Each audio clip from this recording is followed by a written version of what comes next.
feed the bees? You don't just pour honey in there. Do you fill up one of their trays? Good question, and I mentioned Beverly here when we got out of the truck, because I should run a feeder.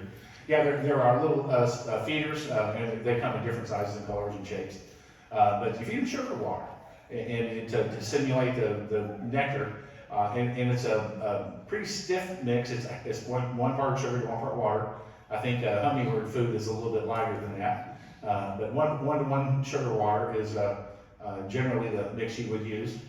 There is a trick that we use in the fall where we actually would use a 2-part sugar and 1-part water mix to help the bees store more food for wintertime.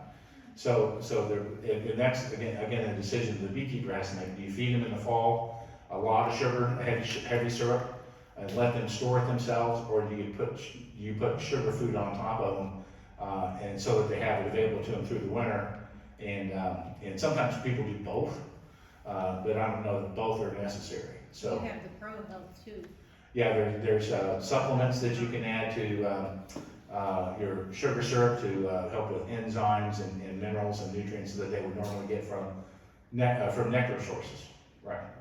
And there's new products all the time that's coming out that are helping with the bees' midgut. One of the things that and you can read is that bees don't overwinter well with dark honey because of the antioxidants and things like that, and it actually messes up their digestive system. So one of the things that people do is they supplement that, right, and they take that dark honey away from them.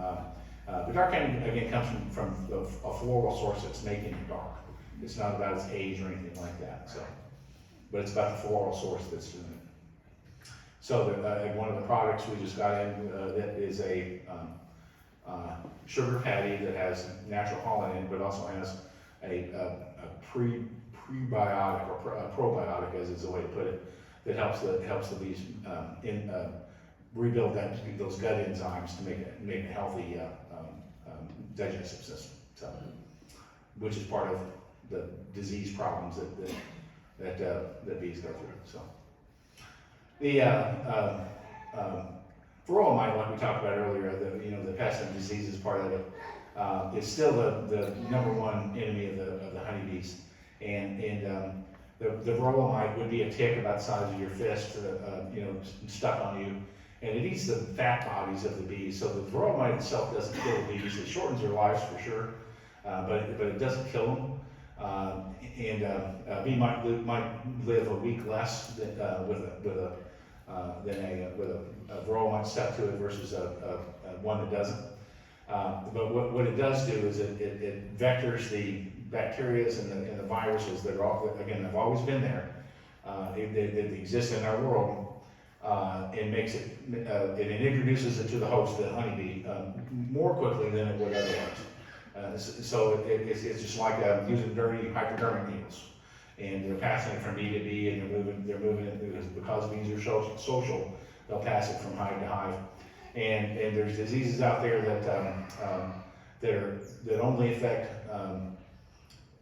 brood in a very specific way, either the larval stage of the brood or the pupal stage of the brood, and depending on what you see and what your observations are. You can treat some of those with antibiotics that are available from the big box bee stores that do work. It's the same things that you and I used to take as children, and the amoxicillin and terramycins and things like that. So but these are specifically formulated for honeybees that you can use to use for good health. And again, but those are only that's supposed to be used when you actually find a problem. So. The other thing to do is to get rid of mites as often and frequently as you can. 10 years ago, when we opened our store, we were treating just once a year for mites, and that was after you took your honey off. You used the product to get rid of the mites, and that generally kept them alive long enough to get them through the winter, and then you started again the next spring. And today we're finding the more and more that we test for varroa mites, we find different inputs that produce spikes in the number of varroa mites in the hive. So we're treating in the springtime before and as we're putting honey supers on early April. And then in July, when we take our honey supers off with a different product, so that we're not helping the varroa mites build a resistance to whatever we're using, which has happened before in the U.S. That believe it or not, for the first 30 years we treated for varroa mites, we used the same product over and over and over and over again, and that's why it's almost useless now, because it's been so worn out that the mites are resistant to it. So rotating the products help, and then we do another one in the late fall to get them going into wintertime again with a different product to try to again keep the mites from becoming resistant to those things. So that and encouraging brood growth, that's one of my new things. I encourage brood growth in the fall, which generally nature does here with the goldenrods. Bud knows he looks out for goldenrods every year. When the goldenrods bloom in September, it's the big yellow tassel tops that we see all over the place. That's a big pollen source for the bees that boosts them to start making new babies. So the queen starts laying, again, based on that availability of food. And she starts laying lots of eggs and makes lots of young bees going into wintertime, which is preferred. And then they're able to make a big, nice cluster to go through the wintertime.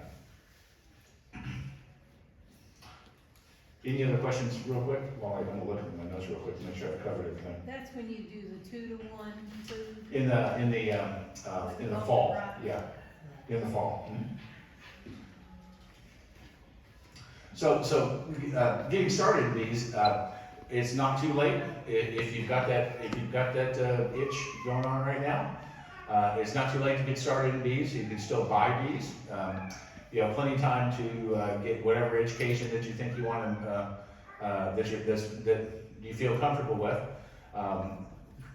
One thing that I always recommend, and I know that the availability of information on the internet is huge, and it'll always be a bigger part in the future of how we learn. And but when I have people come in my store and say, "Hey, I watched this YouTube video and this is what I want to do," and I ask them, "Did you watch the whole video?" Because what they're saying is a little crazy. But I always recommend that if you're serious about wanting to keep bees, any of the beekeeping books that you can find at your library, in any one of these stores, Tractor Supply, Books A Million, whatever it is, read that book from cover to cover. Most of them are really easy reads. They give you access to terminology and terms and pictures and things like that that you can wrap your mind around, and then spend your time running down those rabbit holes on YouTube so that you don't look at the clock and say, "Oh my gosh, it's 2 o'clock in the morning. What have I done?" And you haven't learned anything. But you at least have some way to put all of that into context and decide if it's useful to you or not. Certainly, I always like to recommend that people use resources that are academic based from universities and colleges. There's some that are better than others, but you at least know that these people are credentialed to the point where they might be able to provide you some useful information. One of the first YouTube videos that I remember seeing about keeping bees, a friend of mine who owns a bee store in northern Illinois calls me up and he's telling me the story. He says, a guy comes in and says, "Oh, you gotta watch this, Doug, you gotta watch this." And so that this guy's great, he did a great video, and he watched it, and he goes, "Okay, well, I don't normally look at those, but I'll watch it with you." And they watched it, and everything the guy said was exactly right. And at the end of the presentation, the end of the video, the guy says, "Yeah, in 2 days I get my bees and I'll be a beekeeper." So everything he started off, he got from a book or somebody else's video, and technically it was all correct. But you have no idea what experiences or what credentials that any of these people have. Used to be a guy, Fat Bee Man. I don't know if you remember the Fat Bee Man from South Georgia. And all I knew is he knew how to make a video. That's all I know that he knew how to do. You could watch him build his equipment, which was pretty clever. But all you had to know is that when I'm watching this video, all I know is he could make a video. That's all. So I didn't put a lot of stock into the YouTube videos for a long time, but they will be a lot more useful to you if you get your mind around all the terms and terminologies. and the seasons and things like that, that any book will offer to you. What would be the best flowers to plant to help with fall? Yeah, her question is, what would be the best flowers to plant? Yeah, I heard you when you came in talking about what flowers and what plants. The thing that would be best to help the bees, to plant for the bees, is anything that's gonna bloom in the summertime, any summer bloomer. Anything in the mint family, purple cone flowers, I think they're in the mint family, aren't they? No. Anything in the mint, but anything that's gonna bloom, July, August, September. And what that's gonna do is help fill that void of, that dearth of nectar, that bees are missing in western Kentucky. And anything that's drought Drought parties, yeah, is a good way to put it. Drought what? hardy, something that's gonna, Drought that resistant, doesn't yeah. need a lot of water, because when everything dies in the summer, that's when they don't have anything to. So the way to think about it is plant enough that would make a difference. So if you have a 10 by 10 plot, just fill it full, of anything that you can I plant. like to scatter like wildflowers in my, like, flower bed, and I just fill it full. And most of the time, all of them are blooming at different times. You've got something new blooming all the time, which is a good way to do it, absolutely. Yes, ma'am? As far as like distributing the food into boxes like throughout different seasons and stuff with the sugar water, how are you supposed to get that to them, right? Is it supposed to be like boiled down? Are you supposed to put it like on top? I know you were talking about. Yeah, there's little feeders that hold the quart jar that you can put right in the entrance of the beehive. There was one video, I'm sorry, I wasn't even cut you off. Yeah, go ahead. There's one video I saw, I know we were just talking about that a second ago, and I wasn't sure how he did it or if it worked. I guess he found a way to like make it into like a candy version. I don't know if he boiled it down and put it on one of the tops and let it harden. In the winter time, we feed solid food, so that's a good way to do it. Okay. In the summer and fall, if they're moving around, if they're flying, they can consume the liquid, yeah. There's all kinds of ways to do it. You can use a Ziploc bag and lay on top here and poke a few pinholes in it. And the weight of the bee will actually push little droplets of the syrup out of the bag. So you want a way to do it for almost nothing. That's the way to do it. Put it in Ziploc bags. You have to have something to space it so that the bags have someplace to go. There's boxes that you can put on top that you can fill with syrup. There's feeders that take the place of one of the frames, so they feed inside the beehive. So there's lots of different ways to do it. And for a box like that, about how much sugar, water would it require to be? Well, put it this way, the people at your grocery store are gonna think you're making moonshine. Black one holds 2 gallons. I'm sorry. The Yeah, black she has how much sugar? It Uh, holds 10 pounds and 2 gallons. Right, yeah, the big one on the top will hold 2 gallons, yeah. It holds 2 gallons. So when you're mixing it, we talked about 1 part sugar and 1 part water. A gallon of water was 8 pounds, so you put 8 pounds or 2 4-pound bags of sugar with your water. You don't have to boil it. Normally just hot tap water is enough to get it in solution. And as soon as it's clear, it's dissolved to the point where it'll work in the feeders just fine. I mean, like, how long would that last then before you have to? Oh, a quart a day, yeah. So yeah, you can invest a little money in sugar, yeah.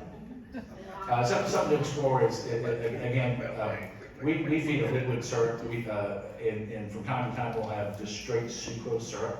But also, we sell a 3-part sugar, the brand is called ProSweet. It's a 3-part sugar to 1 part liquid, so it's a very, very heavy syrup. It's almost honey weight. So it's something you could actually buy in a bucket, mix 3 or 4 times, or cut 3 or 4 times with water to get it 1-to-1. Just buy the 25-pound bags of sugar and during the dearth, buy it from him. I'm just telling you from Right. experience. Right. Sorry. No problem. Appreciate it. Can you use neem oil around bees Sure, I think so. without hurting the bees? I'm not sure about that. No, I want some. I don't need oils for aphids. I want to use it in my orchard, but I don't want to hurt my bees. Oh, just don't spray it when there's blooms. That's a very good question. So you want to use it in your orchard, which is fine. Use it in your orchard at dusk when the bees are already home. Okay. Or, you know, and actually when there's no blooms on the trees, which means the bees have no business being there. So the impact of the beehive will be very, very small. The risk is very small. Yes, ma'am? If someone's wanting to get into beekeeping, what kind of investment are they looking at? Yeah. She'll tell you. So for all of the basic tools that you see here, the hardware, the box, the bees, before COVID, I would tell you it's about $500. Now it's about between $650 and $700. And all of the things have gone up dramatically since then. So it's between $650 and $700 will get you into a beehive in your first year. A hive. A hive, yeah. Is clover good for bees? Sure. Mhm. That's why beekeepers and cattle farmers are good friends. Okay. Yeah, because they sow clover for their cattle, and which is a good symbiotic relationship with the honeybees. I'm thinking about sowing some in I have a section of my yard that I let go wild, so, Mhm. and I'm thinking about sowing some in there. Absolutely. How much space do you need, Uh, preferably? I know people that have had as many as 30 beehives in a downtown lot. So you really don't need a lot of personal space, enough that you're comfortable with working in. Generally, your bees aren't going to come to your house and knock on your door, follow you in the house. So it's really up to you. I would tell you that wherever you put them, you need to have them somewhere where you can get to them, where you can see them and enjoy them, and have some way to be able to drive there, and maybe you're side by side or your truck or something that you can go. But like walk from our back door? Absolutely, yeah. Something because at some point you're gonna have to pick a 50-pound box up and put it somewhere to carry home. So you got to drive it, a cart, buggy. What am I thinking of? Little things, wagons. Yeah, there you go, wagons. Yeah, something like that. Yeah, but yeah, you having them in your backyard is absolutely fine. So. Have you ever seen in person something that they use a lot up in the Northwest called bee beds? Bee beds where they is that where they bury them? No, No. they have them in something about this size underneath Okay. to where they can get out and fly, but they make a bed Oh, that you lay in. that you put drill holes Yeah, in I've it seen to that, where yeah. the bees can't come up in it, so you get the smell, the sound, and the vibration. I've seen that. Yeah, there's somebody in Norway that has a bunch of those. It's kind of creepy, but it is fun. Literally the smell. There's nothing like the smell and the energy that you get from all the bees. Yeah, bee beds are a little Looked weird. interesting. You should make one and call us when you got that done. Okay. Yes, ma'am. When the queen dies, what happens, or does another colony It's a very, very good question. She asked, when the queen dies, what happens? So the best way to describe this is, absent that queen, that hive has the capability to make another one. And what they do is they choose an egg that the previous queen has laid, and let's just say that something happens to her and she gets damaged in some way. But she's always been busy laying eggs, so there's still her legacy behind. Once the bees understand this, they'll go choose some of those eggs, and what they do is they continue to feed that bee that egg royal jelly. Every egg, its first egg, gets a dose of royal jelly that's created by the bees, and then the second day they are fed a diet of protein and enzymes that they call bee bread that the bees make from pollen. So they switch to a whole protein diet, which turns into a worker bee. But the one they choose to be a queen, they continue to feed that royal jelly. So it's either the absence of the protein or the existence of the royal jelly that makes her a queen. But they can choose that, and then that will produce a queen, which will. And sometimes if it happens all of a sudden, if something dramatic happens, maybe a wasp gets in and stings the queen, or something happens, then they'll supersede, or they'll decide that they need a new one and make several. They could make several all at the same time. But the simplest way to think about it is absent that queen, and that's one technique that we use to make queens, is we'll just harvest that one out of this box, put her in another one with some other bees, and then not how we'll make a brand new queen. So that's as simple as it is. There's a lot to it, but that's the simple way to describe it. Yes, ma'am. Are like already established bee boxes, what would be good to look out for if you haven't ever messed with it, like those honeycomb, if it goes bad or anything, will it affect the rest of the beehive if you take it out immediately? My line on used equipment is moldy. If it's moldy, I probably wouldn't use it. Or I'd figure out a way to use a little bleach solution to clean it off or leave it out in the sun. All the books and most of the experts, and I'll say most, will tell you that they never thought it was a good idea to use used equipment. And there was one reason that rule or that thought existed, is because of the disease called American foul brood. And it is the only bacteria that affects a beehive that is persistent. It will actually go into a dormant stage and make spores. And it can lay dormant for, the oldest they have now is over 50 years old.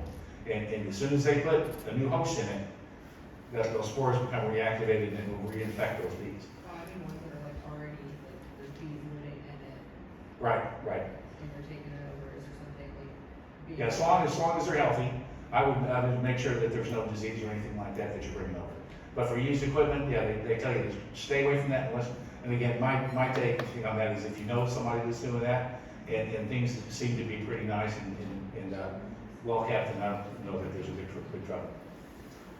Yes, ma'am. I've seen online, there's a type of, beehive that they call like a flow hive. Sure. How does that differ from something like that? So it changes these to that mechanical frame that the bees will then store honey in, and then that's the one you use a little key to open the cells and drains the honey out. When they first came out, I wasn't a big fan because just the frames that went into one box was the same cost as all of this equipment plus the bees and an extractor to go into it, so it really wasn't cost effective. But I think they've gotten better now. Of the 10 or so people that I know have one, about 3 of them have had good success with it. So, and the other, one young lady harvested too soon, and her honey was too wet, so it hadn't cured to the point where the bees capped it, and so all of her honey fermented and blew up jars. So it was kind of a bad thing. And I've had other people tell me, one guy specifically says, I've had one on bees for almost 10 years now, and he says they've never ever stored honey in it. Maybe it was a technique thing that he was doing, but he would have them on different hives in different years, and we just couldn't do it. But others have great luck using it, and so long as it's cost effective, I mean, because they typically cost a little more for that reason, because you're having to avoid extractors and other harvesting equipment. So, but I think I remember seeing the video where the girl runs out with a stack of pancakes and turns the faucet on. It's really not like that. Like, for that, so you take out the frame, you straight out the comb. Right, yeah, you cut the surface of the comb off. You preserve all of the comb, you just cut the surface off, and use centrifugal force to have that out, yeah. I wish I knew you rented them before I bought one. I just started renting them last fall. Like I said, I wish I knew. I just bought that in last fall. I wish I knew you rented them. You might have been my inspiration then. You might have been my inspiration. So how many frames are in box? Is it 10? So this is a 10 frame box. Another one of the very common ones is an 8 frame, and you might choose 8 frame if weight is a concern of yours. But there's also an argument that the bees like a little more constricted area, a little more chimney-like when you get it stacked up. But 10 are the most common, but 8 frame equipment or equipment that only holds 8 frames rather than 10. They're becoming more popular. And how much honey can you expect to produce? I know you can't take all the honey because they have to have a certain amount to get through the year, so how much can you actually? Well, when we talked earlier, I talked about using the brood boxes or having 2 brood boxes where they live. I never ever take honey from there. And then anything above that is all mine. So, once I just leave those bottom 2 boxes and, yeah, absolutely. Have multiple grain boxes, Yes, yeah. or do you stack them? I've got some that'll I'll have 5 to 7 boxes on them, depending on how strong the hive is. And it's about, if they need more room, you give them more room.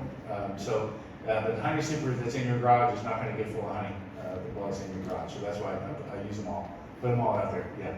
Yeah, you've done that, you know.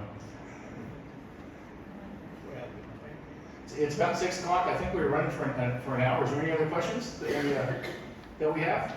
You said it 1/3 of the food production. No, I didn't, but Bud just reminded me. We have to remember that honeybees are responsible for about 1/3 of the food production. They don't actually till the ground and grow it, but they're responsible to make sure that the bounty is plentiful. And things like cherries and blueberries and apples and avocados, all of those things, almonds, there wouldn't be an almond crop without a honeybee. So we have to thank them for the fact that we can go to our grocery store and get produce and at the very inexpensive price that it is today, only because those honeybees exist. We have to certainly be thankful for their contribution to our benefit, our industry, and our way of life, because it does matter. And the bees do not make it out in the wild. Every once in a while you'll see some that will do that, but most of the time they don't live long in the wild because of the diseases and the mites and what have you. So almost all honeybees are responsible for the beekeepers keeping us having our apples and blueberries and all that. If they went away tomorrow, we would be in deep That's trouble. right, that's right. Any other questions? Yes, ma'am. Are there any other predators that we need to be like cautious of, like bigger animals? Oh, we've had instances where raccoons will discover the solid food we put on in the early spring or the winter, and they'll come take lids off of the beehives if they figure that out. But we put beehives about 1 foot, 12 to 18 inches off the ground, so that if something like a skunk, which is an insect eater, if they want to pick on a beehive, they'll come and scratch on the entrance and get them mad, and they'll come out and they'll get stuck in their fur, and then they'll just walk off and eat them. But if you have that entrance of that hive 12 to 18 inches off the ground, you make that little critter stand up and expose his underbelly, and so that does kind of help there. We're fortunate we don't have bears in eastern Kentucky, eastern Tennessee. They have to have bear fences all the time. Those bears, again, we need booze, right? Yeah, they love it. So, yes, ma'am. Is it possible for honeycomb to go bad, or does that mean like the box is just not? The honeycomb really can't go bad unless it has something else that adulterates it, maybe water, something like that. But you see honeycomb in a box that's black or really dark, that just means it's been used for brood. It's absolutely fine. When the queen lays an egg in it, almost immediately changes color. Honeycomb that you see, like the box we have floating around, Mary's probably got it. Somebody does. It's very white, very light, and that's because there's never been any brood in it, and that will stay that way until it happens. Yes, sir. And so you need some sort of separator between the fruit box and where the honeycomb is? You can. You can. To me, that's one of those optional items that you can use. Anything less than 2 brood boxes, two of the tall boxes high, I recommend that you use a queen excluder. But I don't use them when I run the 2 boxes because the queen has a very ample space to make a big, nice brood sphere. And if you want to compress her down into something smaller than that, then yeah, maybe you want a queen excluder. And put this in your tip for the day. When you're installing a queen excluder for the first time on a beehive, don't put it in until after you've had the supers on for a couple of weeks. Let the bees get used to coming up and down through the box and start to build wax and store food. Then go back and put your queen excluder on, because if you did that, they've never been up in those other boxes. They don't know what's up there. They don't care. They'll look at that thing on the ceiling, and they'll never even go up there. So let them go up there and get used to it. And then whack them with that thing. So, they can go, squeeze through this little hole right here. A queen excluder, yeah, it keeps the queen from traveling past it into the upper boxes. Sorry? Oh, absolutely, everybody's giving me great tips. So the Lake Barkley Beekeepers Association, and again, told you I'm the president, so I'm gonna be there. We do a bee school at a EAS certified master beekeeper's farm in Winco, Kentucky. His name is Kent Williams. And if you're on Facebook, or even if you're not on Facebook, I think if you type in Lake Barkley Beekeepers in Facebook, it'll take you to our page. And there's an event posted there. We do a bee school that's 3 days long. It's the same classes every day, but it is a bee school. It's outside, so it's in the bee yard. You get out of your car, put your bee suit on, you go out there and you learn about bees. And it's free to come to. Our bee club does lunch for donations. And thank you for reminding me. On the back of my card is the Facebook page for the Lake Barkley Beekeeper. This year it's April 18, 19, and 20. It starts about 9 o'clock, ends about 4 o'clock every day. And again, it's free to come to. Our club does lunch for donations, and that's how we support it. So Ken again is one of our Western Kentucky's beekeeping treasures. He's been a mentor for hundreds and hundreds of new beekeepers in our world, and he's invited people to the swarm to do this for the last 25 years. So we help run everything that goes on around there, but he's a very prolific queen raiser, and we'll talk about everything from inspecting beehives to making splits, honey production, swarm tracking, and queen production. So all of that goes through all 3 days. You're welcome to come one day or every day, doesn't matter because it's free. So Free. about 9 to 4. Yeah.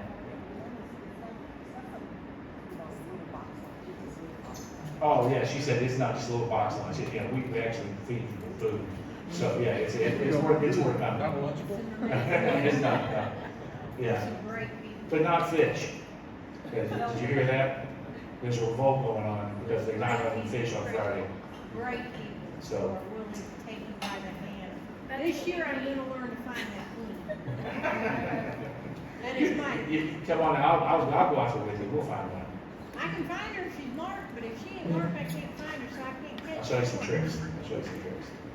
It's So. my downfall, my nemesis. Our store is open Tuesday through Saturday, 9 to 5.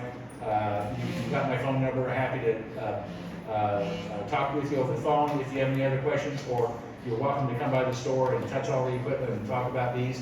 That's what we do, and love to have any of you come out and visit us. So thank you, Bud. Thank you, Mary. Thank you, Stan. Good.